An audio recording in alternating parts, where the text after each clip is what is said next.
Well,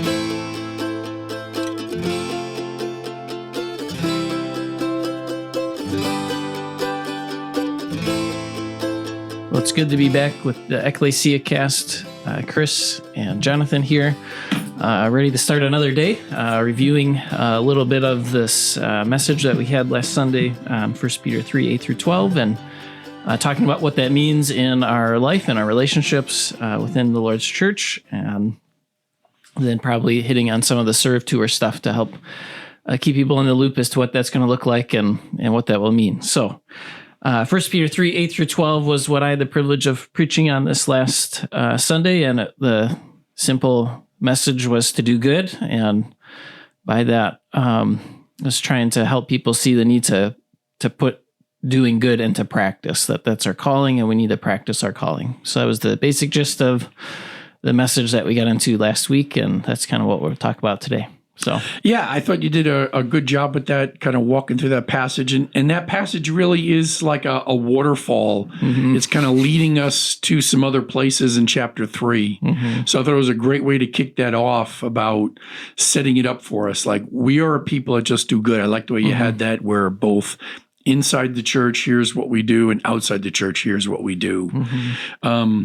And what will flow out of that. Mm-hmm. And so it's an interesting way in which this is going to move. And it's connected to this idea of loving your enemies, because crazy as it sounds, you would think doing good would be received in a virtuous way. Mm-hmm. And what we're gonna find in this passage is doing good's gonna be received in kind of a different way. Mm-hmm. But I thought you set that up really nicely, kind of walking through that passage. Yeah, it was a fun passage to preach from, so it was a joy. Yeah, and it was really interesting. You brought that chiastic, way in which Peter wrote that opening verse. I thought you brought that out really nice to show the structure of it and the emphasis on loving one another. Mm-hmm.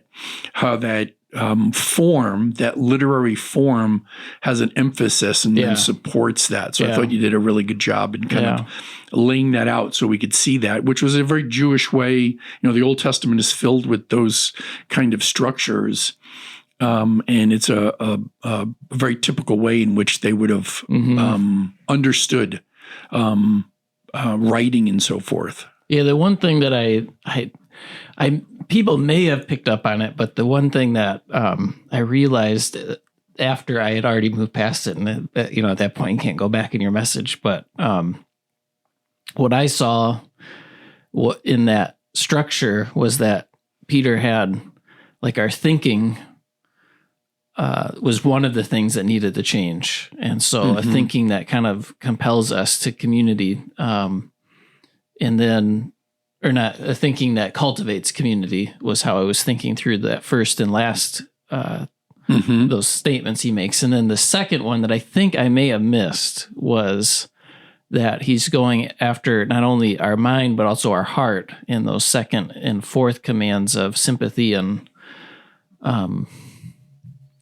tender heart, that we have an emotion or an affection that compels us to love, to action and to love, and then that middle one, brotherly love, the center of it. And I was really kicking myself after I moved past this. I was like, I don't know if I really helped to capture sometimes you just you're like so busy trying to get the thoughts out that you miss the thoughts. Yeah, that's what I've always been encouraged with in those moments is it's not a valuable truth, and certainly meaningful to us as we study it. Yeah, the Lord just didn't have it in the message, and it's like, it's okay. Yeah, it's a thought that He'll use elsewhere. That's what I have found. Mm-hmm. He uses it elsewhere in some other study where it helps to piece things together as you see those kind of things. What's interesting there in what you said, especially with Peter's writing, because we see kind of Peter as the common man. When we look at the apostles, we have the educated. We have Paul, who's highly educated, writes in a very more technical way. And then we have writings like Peter and John, that these men weren't trained. And yet we see this common theme where they're trying to show how the gospel has touched our whole life, our mind, our emotions, And out of that are our bodies that begin to behave in certain ways. Like our whole life has been touched by the gospel. And so, and you see that what I also find interesting with Peter's writings as we've gone through it this time is the focus. I don't know if I've ever noticed this before, but the focus that is on the heart, like it is what's in us that then eventually comes out of us. And now Peter is really accenting that along these ways. Here be an example in the passage that you had, especially verse 8. Like he's looking at you, at your inside, and what's happening inside of you, as then it would come out of you. Which I wonder for Peter, having grown up in Pharisaical, in growing up in a time when Pharisaicalism was real, and he would have experienced that for him, this was the glory of the gospel was this inner transformation that made those outer actions a joy, a true worship of God, as opposed to outer actions that were trying to earn your credit with God. And so he saw it as this inner disposition. And I also wonder with Peter if this wasn't like a commentary on his life. Like that was, growing up in Judaism, you got to believe there was some remnants in him of this notorious way in which we would interact with the law and how we would do this. And the glory of the gospel was, I don't have to do that. I was just thinking of that because I know not everybody likes that Chosen series, but what I've appreciated about it when I have watched it is the portraying Peter as who he was as a fisherman and how just living that as a fisherman in that culture and the not political, the religious culture that was present there, and how freeing these realities would have been for Peter to like see that, oh, my relationship with the Lord doesn't have to look like the cold dead Pharisee that's like trying to keep every last little letter of the law so that he can earn God's favor, and know that, wow, a fisherman like me can serve the Lord and find tremendous joy in the midst of serving him and really worship him in all of my life. And that's pretty neat to think about. And you can't help but, as we think about, with 2,000 years of Christianity behind us, like they had 1,500 years of Judaism behind them, that we don't have some remnants of that from the church in that sense, where we say we have this orthodox view of the gospel and how what God did on the cross through Jesus Christ. But maybe that Galatian error is still lurking around us as we think that what God began in the spirit, we complete in the flesh, and we try to earn our favor with God and our place with God, and we do these things, and they become more this dry duty that we're performing rather than this true love that we're engaging in. As we think about, the various commands of the New Testament and fulfilling them, and Peter accenting like this is inside of you, like this is what changes in you, in your thinking, in your emotions. This is how you feel, and so I like the way you kind of brought that out. Like this is your feeling, and this is your thinking, and those two work together. And we're living in a time when that's all been separated out. So my feeling doesn't have to be connected to my thinking, and my thinking doesn't have to be connected to my feeling. Let's just keep them separate. And sometimes as a church, like we have maybe not purposefully, but we've taught like that's like how it should be. Like you should separate your feelings are kind of beyond your control is how I think we think of it. And so just focusing on your thinking, get your thinking right. Remember the old adage? I remember it. We don't think blessed means happiness because happiness is about your circumstances, and we're never driven by our circumstances. And I remember we'd make statements like that. And I get the intent of what people were trying to say. Like, don't we're not ruled by our emotions, not ruled by our circumstances, but we do have emotions, and we do encounter circumstances that affect us. And maybe what we missed in that was really teaching people how to walk through that and come to the other side of it in a way that you're closer to the Lord and one another, rather than maybe struggling or straining or drifting away from that. Because that's a part of it, is that we do have feelings, and we do have, our minds. And, we do have emotions, and we do have our reason. And the Lord brought those together. And what a joy it is to be able to kind of navigate into that with the Lord, both good and bad. I think, Job is a great example of that, as that kind of went on, how that is. And what's so interesting in the passage that you were dealing with was, your connection from the inside to the outside of the church. Where suddenly he just then jumped from this affection to each other to don't repay evil with evil, like don't do that. And it's like it jolts you, like, well, where are you going to get that? And his point is to tell you, he's not talking about believers. He's really getting outside, like you're going to be outside the faith. The assumption is with believers, it's going to go well. I think we should make the same assumption. Should be well. Yeah. If we have this affection and if we have the right feelings and thinking with one another, it should be beautiful. It's what really struck me about that passage is, and as I looked at other passages, that it's just like assumed everywhere that relationships in the church, not that they're going to go easy, but that believers can handle that. It's like the thing I brought out with Yodi and Syntyche and others. It's like, well, the apostles just like assume that we're going to be like excellent at getting along with each other. Like that's a good thing. That's a good thing, we get along with each other. Yeah. And then how he jumps right to that idea of like, don't seek vengeance, don't return evil for evil, which is getting us ready. Like he's preparing, like, here's what happens when you live this virtue of goodness out in the world that doesn't know Christ. When you live this could be the response. And this might be difficult. And part of that response is, remembering the origin of why you're living good in the world. I'm living good in the world not to be a moral person. I'm living good in the world to reveal the glory of God. Like that's the difference.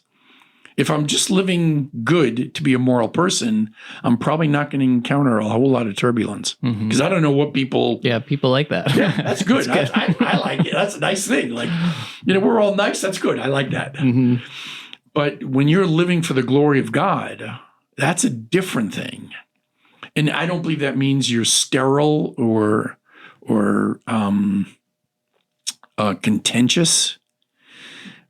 It means you reveal the glory of God. You reveal him. And I think Jesus is such a great example of that. Like, that's what Jesus did. He revealed his glory. And that's why he radiated that, and why it was so powerful, and why some were drawn and some were repelled. Some fled from that light, wanted nothing to do with it, and others were drawn to it. And I'm like, I think that's what we're to be. Like, be light in that world, and let people, the Lord will draw people to you as you live in the glory of the gospel. Like that will be the case. And some will be repelled from you as you live the glory of the gospel, and you'll bear that in a way that, to get to your application, you'll bless them. Instead of cursing them, you'll bless them. You will pronounce a blessing on them as they're doing that. Yeah. Again, I think of Stephen. Like, what was the blessing he pronounced on them? Father, forgive them, for they don't know what they do. Yeah. He blessed them, and he gave like this. I mean, you talk about his sermon, in Acts, what is it, 6 and 7. And I mean, he led them right. He led them right to the hardness of their heart, and he didn't pull any punches in that. which is doing good. Yeah. It's not, Right. which we associate doing, like you said, we think doing good means just be nice. Right. And apparently Stephen didn't realize that. Like, here, I'm going to do good. You've given me this platform from which I could speak. Like, so I'm going to tell you the truth. And he told him the truth. He spoke the truth in love. Mm-hmm. And yet it was a hard message that he delivered. And he revealed the hardness of their heart. And in the face of their overwhelming anger, he blessed them by saying, now, he gave up his life. Like, that was the cost of that. Mm-hmm. That's what he suffered. But he said, Father, forgive them, for they don't know what they do. Mm-hmm. You know, how beautiful that is. And, you know, you can't help but, you know, and think of just the way in which God has designed us to now accomplish this great mission that he's given to us. Mm-hmm. And we sometimes get off because we think it is about just being nice or being kind. And there's, again, nothing wrong with being nice and being kind, and nothing wrong with being moral. So we're not attacking those things. Mm-hmm. But our intent is to be godly. And we think godliness incorporates those things in such a dramatic way because they truly reveal the person of Christ. Mm-hmm. And especially when you're receiving bad for it and you're encountering that. Like your response to that, how you respond. And that, and again, that's Job. Job was trying to figure it out. Like, I don't understand why I'm getting bad. So he's having this conversation with God, and you know, you got this interaction with these other people that are telling him it's got to be him. And he's like, I don't think this is me. I've searched my heart. I think I'm innocent here, but I don't understand. And he's going to the source of understanding. And the source of understanding, our God, said, just remember, you're not me. And so my ways are truly not your ways. Mm-hmm. And Job, in response to that revelation, could do nothing but bow his heart, humble it to realize, what have I done? And I think, man, that's just a great example and encouragement when we're faced with those kind of situations, when we're encountering some difficulty and some turmoil because we're doing good. Like, our trust is in the Lord, and we just have to keep leaning into that trust. Mm-hmm. Even if you may be experiencing some problems from that, like, we're still going to trust the Lord and let that glory be seen and revealed. Yeah. The other biblical story that pops into my brain that kind of displays that kind of thing was Elijah is one of my favorite Old Testament characters. So of course it popped into my brain, but like how hated he was for essentially just telling King Ahab the truth. Like, the Lord is not happy, and here's going to be the results of the Lord's unhappiness in your life. And in response to Israel's disobedience, here's what it's going to look like: 3 years without rain, and the land's going to fall into I can't think of the word now. It's the famine. Famine's going to fall on the land. And then he goes to I know there's other steps here, but he eventually winds his way to the widow at Zarephath. And,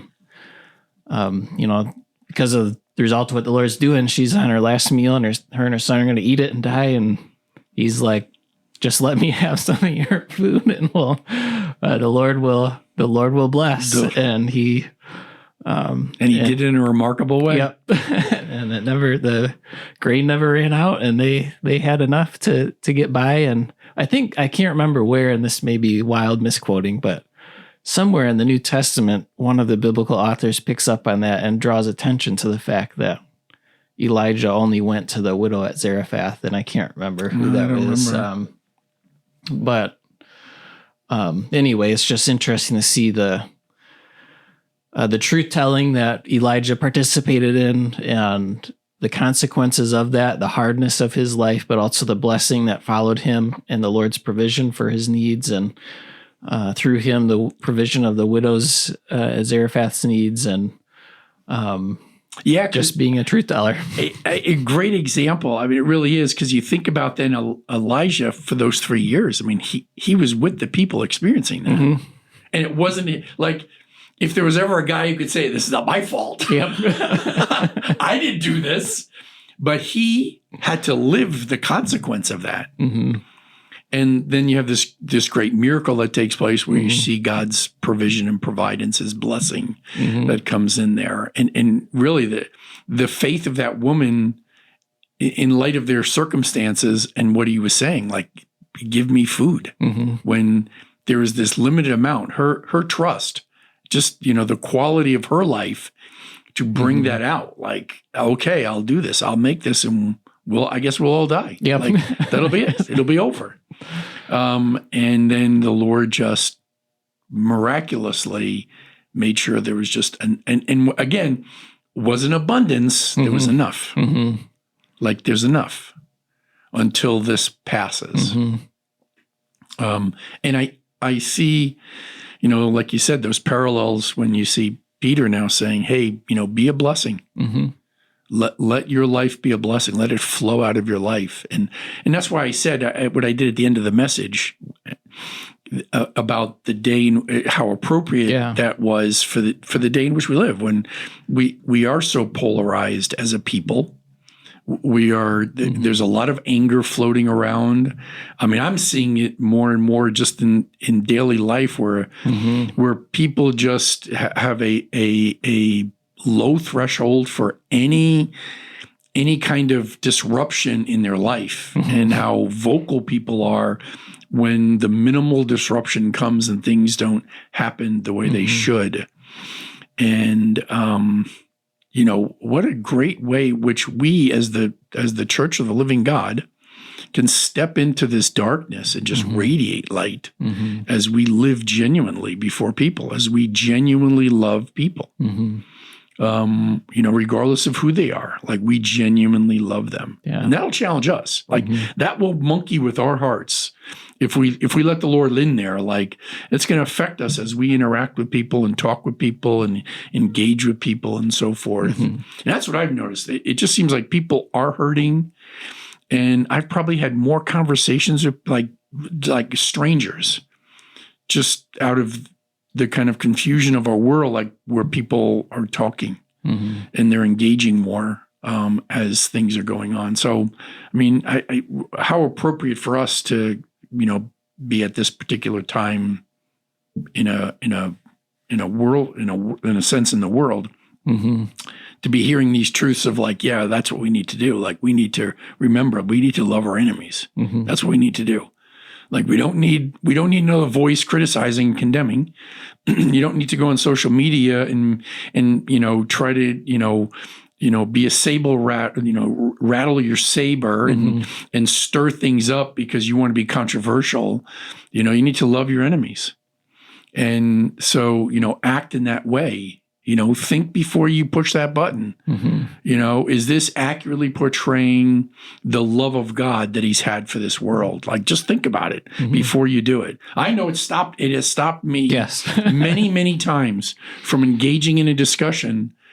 And not because I'm afraid to engage in a discussion. It's because I'm not sure this is furthering the cause of Christ, my opinion. So you know what? I'll keep my opinion, because I just don't think this is going to further the cause of Christ. And so I withhold it. And I'm not saying there is, you shouldn't engage in that. I'm just saying, think before you do it. Am I furthering the cause of Christ as you step into that? Am I truly loving my enemies in saying that? And leave that with the Lord as he's using you and the way he can use you. And I'm grateful for people that have a real skill at doing that, that are persuasive with people and can do that in a way and say things in a way that really does get a forum and a hearing. And so I'm grateful for people that can do that. I know my limitations. I can identify with Peter being a little bit more direct and maybe a little bit more blunt, and that's not the way you're going to kind of probably gain your favor with people if you say that. So I could see why the Lord would maybe have me hesitate to do that if that's the case. So I think that's why you just have to be honest with yourself. Like, okay, that may not be my ministry, is be able to engage that way with people. That's okay.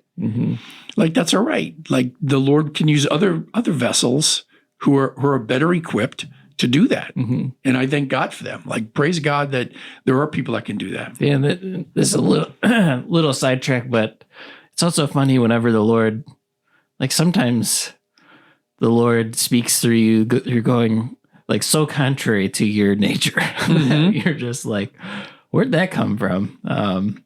Because I probably shared this before, but when I was pastoring in Ovid, there's this family that came to our church, and they'd shown up out of the blue, and they kind of left out of the blue. And at the end of the service, I was talking to them, and we're trying to build. At that point, we're trying to be friendly and welcome people in. And I'm in the back of the church and just trying to encourage them. And the husband had just shared how passionate they were about fishing and all that stuff. And when I said, well, we'd love to have you back, he basically told me there won't be time because we'll be fishing.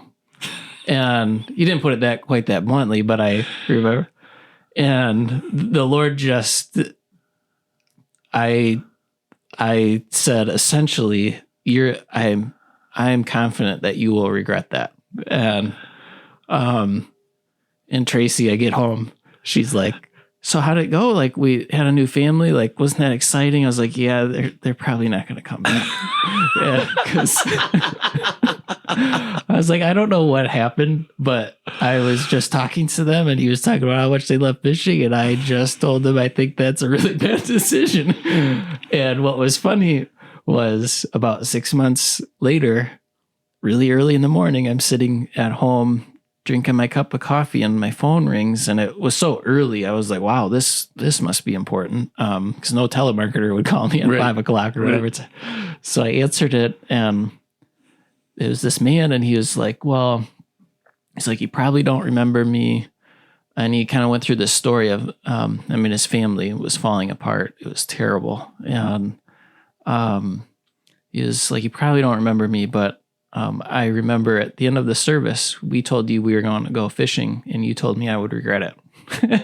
Wow. And really? And I was like, contacted you back? Yeah. I was like, yes, I do remember you, because I remember saying that.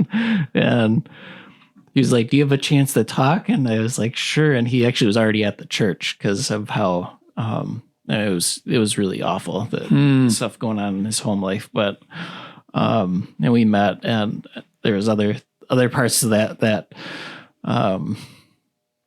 the story after that, but it was just it was like, wow, like, Lord, you just had me say something there that it wasn't like Mr. Jonathan Nice. Like, well, right. Like you're like connecting it to what you were sharing yesterday. Like, that was, you see how the Lord just uses us, and you were blessing. Like, you're not returning vengeance for his vengeance. You're speaking the truth in love, and how the Lord, like you said, out of character, like it's not your norm, probably not how you would do it. But there are those times when the Lord does it because he knows everything with everybody. So he just wants to use us as his vessel. And, when you see those moments, like what's unique in that is, and it had to be very, in that sense, encouraging, like, wow, like I said that was very out of character. And then the person came back and followed up with you on it when things didn't go well. Like you see the hand, like God's clearly here. Yep. And how that can be ultimately an encouragement. Like, God knew the path, and now he's calling you back. Like, yep, you're going to have to bear these consequences, but he's calling you back. Yeah. Like, understand, to me, it's such a display of his love, his faithfulness, his mercy, and are we willing to be a vessel of that? Which means, again, you didn't say it in a, it wasn't. I'm getting in your face, I'm going to point at, I'm going to yell and scream at you that you're doing this. It's just sometimes that soft answer, like, I'm just going to give this answer to it and let that sit. Like that's what it is. And I'm sure for you, it was like, as soon as it came out of your mouth, you were like, what was that? I was like, oh man, like, where'd that come from? Like, just trying to win friends and influence people, and the Spirit is saying, that's right. Not how we're doing this, right. buddy. That's, that is the truth. That is the truth. But that's what the Lord wants us to speak, is this truth and love. And if we do that, then I think we have this this life disposition where our our feelings, our affections for one another are genuine, and our thinking about each other is genuine. And we weave that together to be able to reveal, here's the glory of God. Yeah, that's kind of why I said that, because I mean, they had a couple of young children and they were out there, and I was just, in the moment, I was just thinking, man, what a waste to waste your family just fishing. That was what was going through. Like, that's why it came out, because I was legitimately concerned. I wasn't trying to be like the like just a religious, like, here's the rule, you got to be in church on Sunday. It was just like, I was seeing the harm that was going to come, and it just came out. Right. Yeah. Yeah. It's crazy how the Lord, how he wants to use all of us, and I think that's what, and you made a good appeal at the end of your message to practice this, like to work at it, to exercise it. And you've got to exercise it to do good. Like you've got to do that. And there are so many ways. I know we were talking about it last night, and I think the purpose of this doing good is, it's connected to the gospel, but it's not merely just gospel opportunities that you're always taking with people. It's you doing good, like you just blessing people, and that may mean you're sowing the seed of the gospel in people's lives. You're watering the seed of the gospel in people's lives. You're really following the Lord in what that would look like and what that would be in our witness. Like, I think sometimes we think in our witness, it's got to be this programmatic, these certain steps we have to take and do. And it's like, I don't think that's what, from what I read of the New Testament, it doesn't seem like the gospel witness was ever that way. It seemed to be a spirit-led experience as believers had allowed the Spirit to transform their lives, to then step into these places where the gospel would go forth. And so, he'll use your good works, as a precursor to that, your life as that example of it, as you then have the opportunity to actually speak the gospel to people, and I think sometimes we disconnect all this stuff and think it has to only be this one thing that we have to do. And it's not. You got to exercise that. Yeah. Yeah. What got me thinking about that was, I was working through that passage, and especially the first 5 things that are listed in verse 8 seem really hard. Like, how do you practically do that? And then the next statement, it's even harder. Like, okay, so now you're going to take this into the world, and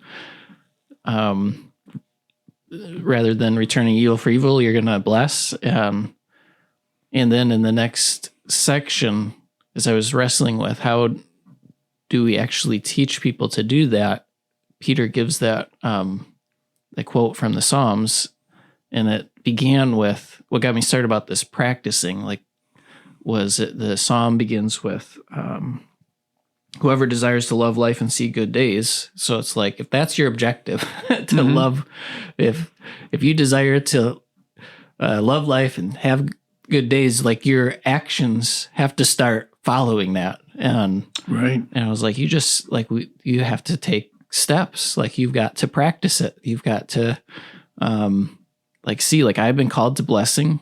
I want to be blessed. In order to do that, I'm going to have to start putting some feet to this and doing that. And and the Abrahamic covenant, I never thought about it. I'm just here listening to you, and in my mind, I'm going, well, I wonder if that's what was in the back of Peter's mind, was the Abrahamic covenant. Like, how did the nation that was to be a blessing to other nations end up in a place where they isolated themselves and looked at other nations as threats rather than as a place to bless? And we've got the example of one of their prophets, Jonah, that was in that very stream. I'm not going to those people because I don't want any blessing to go on in their lives. I want judgment to be on them. So just let your fire rain down and let it happen. The disciples, these Samaritans, can we just go and pronounce judgment on these Samaritans? Because they deserve it, right? And one of my favorite stories that exactly in line with that is when Jesus cleanses the temple, and he looks and says, this is supposed to be the Lord's house, and essentially, I can't remember the quote now, but he quotes from the Old Testament. Essentially, I think I'm skipping all around here, but I think where Jesus cleansed that temple was known as the court of the Gentiles, right? So it's supposed to be where the Gentiles can come in and see the glory of Israel and see the God of Israel. And he's like, you just made this in a den of thieves. And that's what made Jesus so hot, was like, you should be a blessing to the nations. You have the truth. And what did you do with it? And, I think, sometimes that's why I say, sometimes the guilt lands at our doorstep as the church. And it's like, how have we shown the world that we are blessing the world in that way, and showing them that? Like, we're not competing with them, but we're demonstrating the glory, as we said, the glory of God in the face of Christ. And they're able to see that. And that's on us. That really is on us, if that's the case. And praise God for those believers that are doing that, that are throughout our community, that are living out their faith, and every day they're being a blessing, and they're strengthening those spiritual muscles to live this way, so that others are blessed by it. We're so grateful for them and their faithfulness to the Lord in doing that, because those are the seeds of the gospel that bears great fruit. And I'm convinced when we get to heaven, we're going to see the effect of that. I think in our mindset of sharing the gospel and evangelism, we just focus on fruit and the bearing of it. This year, I'll use this example. This year, we were, as the weather turned warmer, last year we tried our hand at growing some things, and didn't go out too well. We're not the greatest farmers. We're not the most diligent farmers. So, things get a little bit sideways. And so this year, as the weather came, I said to Jan, so what are you thinking? Do you think we're going to do vegetables again, or do you want to do flowers?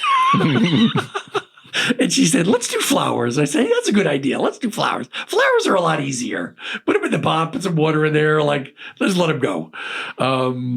And so we didn't do the vegetables. We just did the flowers, because the vegetables take some cultivation. They take some work. You got to cultivate that, and you got to work at that, and so forth.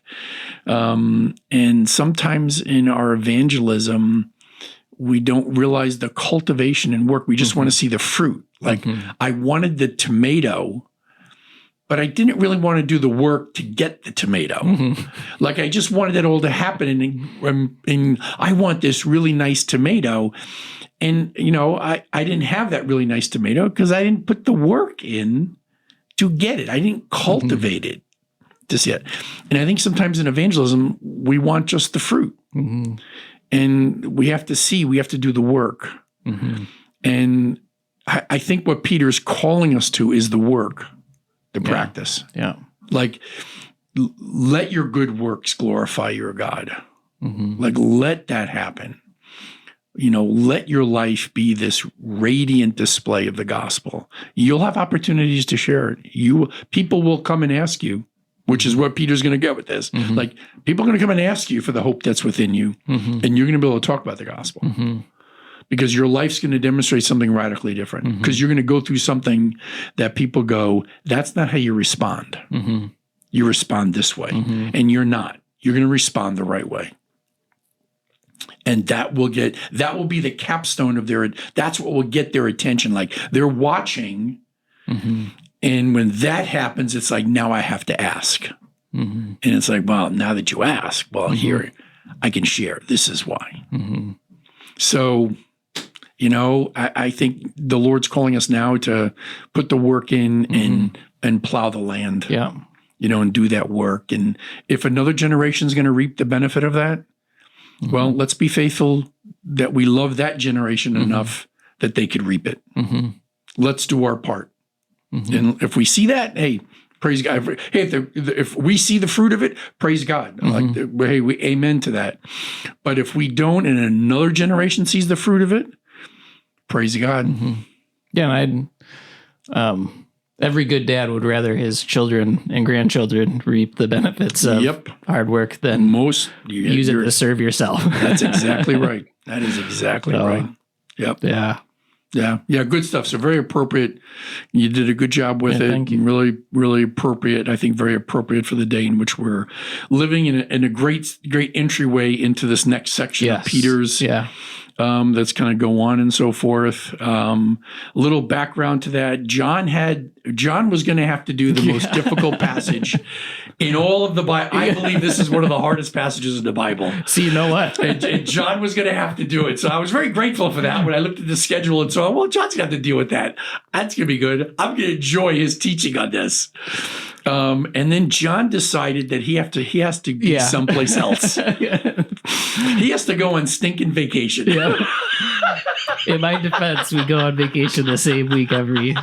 Oh, come on. Don't tell me about this 100-mile race in Kentucky that you're going to, that you do.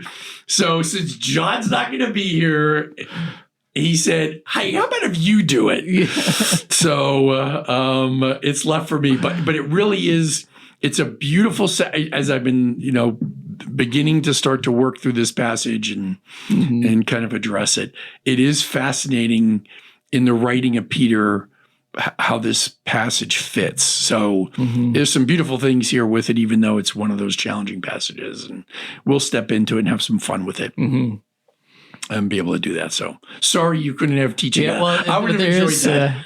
There is a joy to there's something fun to stretching yourself once you've stretched yourself and like, oh wow, like, okay, the Lord was able to take me through that even though I didn't. I in our original presentation of this series, when I shared it with the guys, I think I entitled this one, "What Does This Mean?" Just with a question mark, because it's like, what does this mean? That's really what happens when you read it. That's the first thing that comes to your mind. Like, what does this mean? Like, what's this? And so, but we'll have a fun time when we get there. We got another. We have another week before we get there. So there's another piece that has to be in place. So these two pieces have to be in place for that part of the message to fit. And so we'll get there. So we're looking forward to that. Yeah, it'll be a joy to hear what the Lord does with it. We'll see. We'll see how the Lord uses that. So as for the Serve Tour, we're getting ready. It's going to go live on the 23rd, as I mentioned yesterday. So, be aware of that. On May 23rd, the projects will go live. They'll be all uploaded. If you just plug into a Google search, Serve Tour Flint, so all you've got to do, put that into a Google search. On the top of the page will come that website. You click on that next link, and it will take you to the page where you can register. You can choose the area that you want to serve in. If you're the kind of person that has multi-talents and you don't want to necessarily you want to just be used as the Lord wants to use you, there's a section where you could say, hey, I want to be used in any way possible. I don't know exactly how it's worded, but I think it'll be self-explanatory. And what that means is on the day, on Friday and Saturday, when we gather in the morning at Ecclesia, when you come here, there'll be a coordinator here that will know the needs of the various projects, and they'll just put you with a project to use your gifts and talents that way. But if you want to serve in a particular way, there may be things that you enjoy doing and maybe other things that you don't enjoy doing. You can be able to choose that area of service that you want. It may mean you meet here at Ecclesia, or you might meet at Eastgate, or you might meet at Westside, depending on which project you choose. So not all the projects flow out of Ecclesia. They flow out of 3 different hubs, is the way it's been designed. And we look forward to just a great participation. And we're hoping this is kind of, the first taste for us. We've been using that walk, run, the crawl, walk, run kind of metaphor, that this is our crawling to step into missions, that this is in our backyard, pretty easy to do. I understand it could cost us, a day or two that you've got to commit to and so forth, but just a limited time we're going to do it.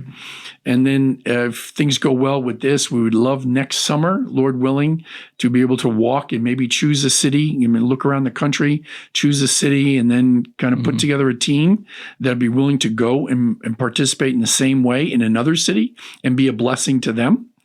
And then if that goes well, the opportunity to be able to then look overseas and be able to go overseas in a mission.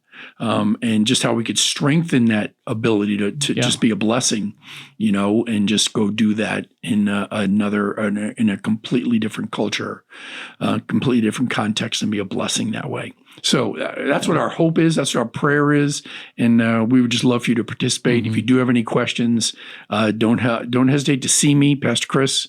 I'll gladly talk to you about it. Great opportunities. We're all real excited about this. Number of churches coming together. What a blessing it will be in our community that we could have anywhere from 600 to 800 believers on those 2 days out in our community in Genesee County, just ministering the gospel to people, doing good works, just glorifying our God. I think fitting very well with what John shared on yesterday. Yeah. And if I could encourage people to, I think some people are hesitant because they don't know what it's going to look like. So if you're like a planner type, you're like, well, what is this? And two things that in recent days, because I've been connected with one of the teams that I've been impressed by, was one is it's very well organized. And so it's not going to be the type of thing where you show up and be like, oh man, I feel like I'm just wasting my time or my talents aren't being used. I was really impressed with the stuff that I saw. And so it's really well organized. And the other thing that came up that I immediately thought of you, Chris, about is the guy that I was meeting with used the phrase blessed when it comes to these missions trips. Blessed are the flexible. There you go. And I was like, that's exactly what Chris has said. You have the blessed are the flexible, but the flexibility is key. Yep. And that's where key on a mission trip. Yep. Where if you want to be involved in something like this, you're going to have to learn to be flexible. And so maybe you don't totally know what it's going to look like that you're signing up for. But if you look on the website, there'll be a pretty good description, but maybe you're worried about that. I think that may be just how the Lord's going to stretch you to learn some flexibility. It is. It's so, it's so interesting on a mission trip, how the Lord, we have our design, we plan, we prepare, because we do want to make it effective and use people's time wisely and their resources, their money. So we want to do that. But it's amazing how the Lord steps into that and then, for his purpose, rearranges things to bring the maximum glory out.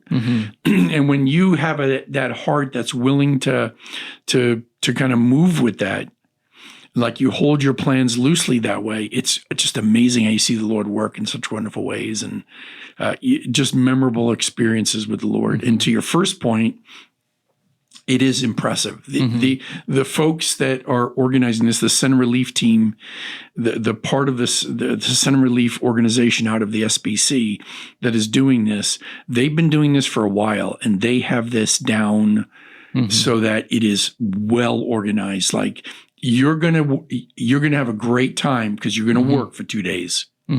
Like you're not going to be wondering, what am I doing? You're going to have plenty to do, and they'll have it all organized for you to do it. So it really is impressive. The week before the actual event, there's all kinds of things that are happening, getting everything in place that will allow those 2 days to take place. So there's all this activity taking place months beforehand. And then the actual week of the event, there's another layer of activities that take place to make sure everything is ready. So on Friday and Saturday, Friday morning, we are ready to go. And you're out of the gate and you're going to your place, your project, and you're just going to serve the Lord. You can have a great 8 hours, 6 to 8 hours of service that is just going to bless your heart, and do the same thing on Saturday. You'll be, and then on Saturday evening, they've got we have a gathering at another local church where everybody will come together, and it's just a celebratory gathering. And I think they're going to have barbecue and just a great time of fellowship and testimonies and just a real great time to see how the Lord is blessed in you. So it'll just be an encouraging weekend for you. And we just encourage you to participate. It's a great way to get your feet wet. If you've never been on mission, you've never done anything like that, this is a great way to step into it and taste how really good this is. And you don't have to leave your bed. No, you don't. You don't. You have to leave your bed. It is the easiest way to go on mission. Like that's why we call it crawling. It's like in your backyard. It's so simple what you're doing. But once you taste this, I know you've done it, John. You've gone on plenty of mission trips, and I've gone on mission trips. Like once you do this, and you have a taste of it, it's just like so good. It is just so fat. It's so wonderful to see how the Lord just blesses and uses your hands, your labor in so many ways. And so, you develop, both of us have so many stories that we could share from our experiences on mission trips and just the fellowship that comes, the connectivity with people people you don't know, and the bond that is formed from that and networks that are created and future opportunities to serve that come out of so many wonderful things that happen. And so we'd encourage you, if you've never done it and you're like, you're not sure, don't let that stop you, man. Jump right in. It'll be a great time. You'll just be praising the Lord. It'll be just a really good time. Yeah. Amen. So looking forward to that. Mark your calendars, August 8th to 9th, Friday and Saturday, and looking forward to see what the Lord will do there. So all right. Good to be together this week, and Lord willing, we won't be back next week, but the week following. So good to see you. Bye-bye.